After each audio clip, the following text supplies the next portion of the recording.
Hi guys, today we are going to see Sony SRS XP41 Bluetooth speaker.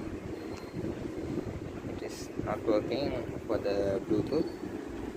When we searching from mobile, it's not showing the Bluetooth drivers. After inspection, we found in Bluetooth card one of capacitor, this capacitor short. Let's see after fix this short.